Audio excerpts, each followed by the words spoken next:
Урматтуу биздин Кыргыз Республикасынын бийлик өкүлдөрү, сиздерге ушул Кыргыз Республикасынын жарандары, айрыкча музыканттардын атынан кайрылуу жолдоп атабыз.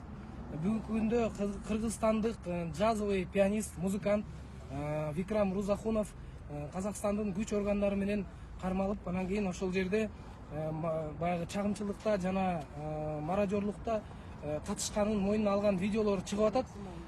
Биз баягы музыканттар Викрам Рузахуновду тааныган музыканттар катары баягы айта алабыз. Викрам андай нерселерге, андай бир чагымчылыкка бара турган адам эмес. Себеп дегенде Викрам колунда бар адам, мындай бир машина, үй жана башка ошондой бир кандайдыр бир материалдык байлыктар менен ээлеген адам. Ал бир болбогон жанагы видеодо айтып аткан $200 үчүн ошондой бир тобокелдикке өзүнүн өмүрүн ошондойго түртө турган адам эмес. Андан тышкары биз көптөн бери музыкантты тааныган адам катары Викрамдын баягы өзүнүн бир кызыкчылыктары бир гана музыка жана бир гана джаз музыка багыты.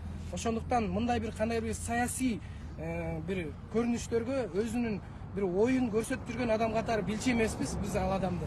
Ошондуктан биздин бийлик өкүлдөрүнөн суранар элек, биздин Кыргызстандын жаранын ушундай бир акыйкатсыздыктан коргоп, биздин жараныбыздын укугун, өмүрүн коргоп калышыңыздарды өзүңүздөрдүн деңгээлде, бийлик деңгээлде, официалдык деңгээлде ушундай бир баягы кийлигишип, ушул жараныбызды сактап калышыңыздарды өтүнөр элек.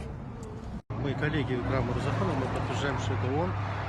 И мы знаем, что он оказался там по ошибке, не стал бы не участвовать в этом, и тем более за какие-то деньги он вполне себя обеспечил, поэтому мы его узнали на фотографии.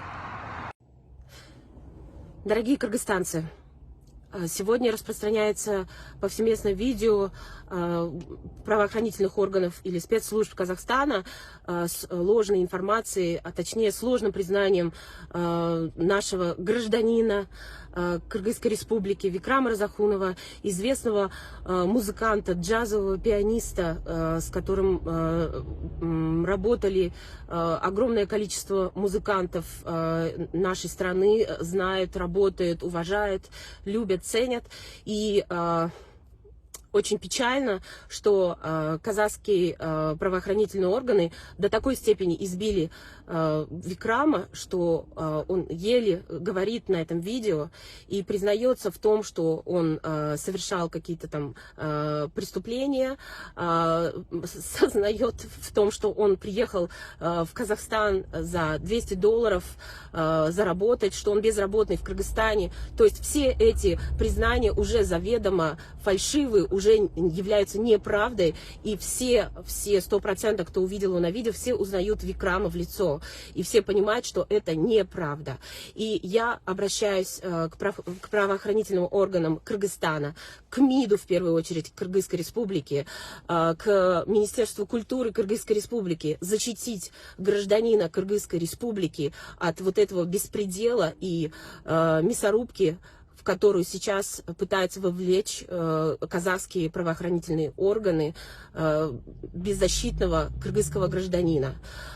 Пожалуйста, примите срочно меры, потому что то, каким избиением он уже подвергся, и мы все это видим на видео, и когда человек, как заготовленный текст, признается в том, чего он не совершал, это уже очевидно, что это ложь. Пожалуйста, примите меры. И сегодня я увидела, распространена уже информация о том, что в 3 часа собираются кыргызские граждане возле казахского посольства для того, чтобы высказать свое несогласие с происходящим и для того, чтобы защитить своих граждан от подобного произвола, от подобной несправедливости. Давайте не позволим обвинять незаконно кыргызских граждан, избивать, подвергать таким издевательствам Викрама Рузахунова.